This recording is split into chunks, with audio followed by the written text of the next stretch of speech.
बिस्मिल्लाहिर्रहमानिर्रहीम। अस्सलामुअलैकुम नाज़रीन, उर्दू स्टार पर हम आपको खुशामदीद कहते हैं।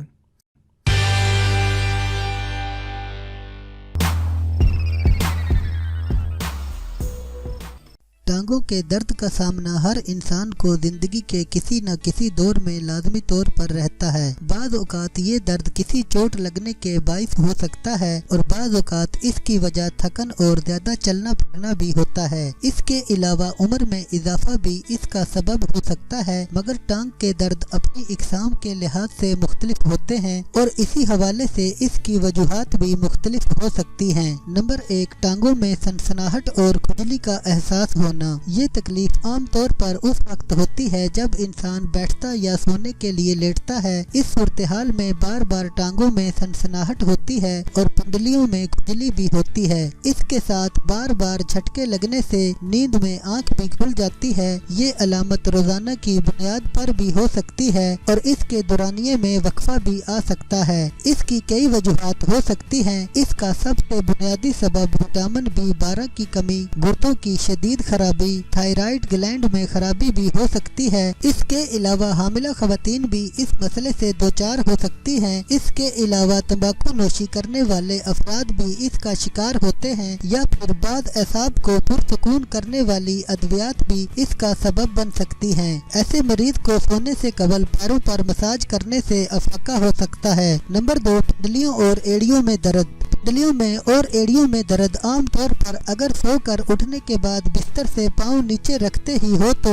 इसका सबब ये है कि आपके पैर को खमदार कमान को सहारा देने वाले उज़लात और उनकी बाफ्तें ज्यादा दबाव के सबब कटने और फटने लगी हैं, जो कि इस दर्द का बाइस बन रही हैं। इसका शिकार आम तौर पर ज्यादा वजन रखने वाले अफराद होते हैं या फिर वो खवातीन होती हैं जो कि एड़ी वाले जूतों का इस्तेमाल मतवातर करती हैं। ऐसे अफराद को चाहिए कि वो अपने पैरों को आराम दें, सख्त सतह पर चलने से परहेज करें और नरम और आरामदेह जूते का इस्तेमाल करें और शदीद दर्द की सूरत में एड़ियों पर बर्फ से सकाई करें। नंबर 3, एक टांग में सामने की तरफ दर्द होना। अगर टांग के सामने हिस्से में शदीद दर्द, कमर के निचले हिस्से में दर्द और जलन के साथ हो तो ये दर्दे अरकुन निसा या शैटिक का दर्द कहलाता है, जो कि रीढ़ की हड्डी के मोहरों में नस के दबने के सबब हो सकता है। इस दर्द की शिद्दत बहुत ज्यादा होती है और आम दर्द कुछ अद्वियात इस दर्द के सामने बेअसर साबित होती हैं। इसके लिए फौरी तौर पर हड्डियों के डॉक्टर से रजू करना चाहिए और जिसके लिए वो अद्वियात और फिजियोथेरेपी का मशवरा देते हैं। इसके अलावा कुछ देसी नुस्खे भी इस बीमारी के लिए फायदेमंद साबित हो सकते हैं।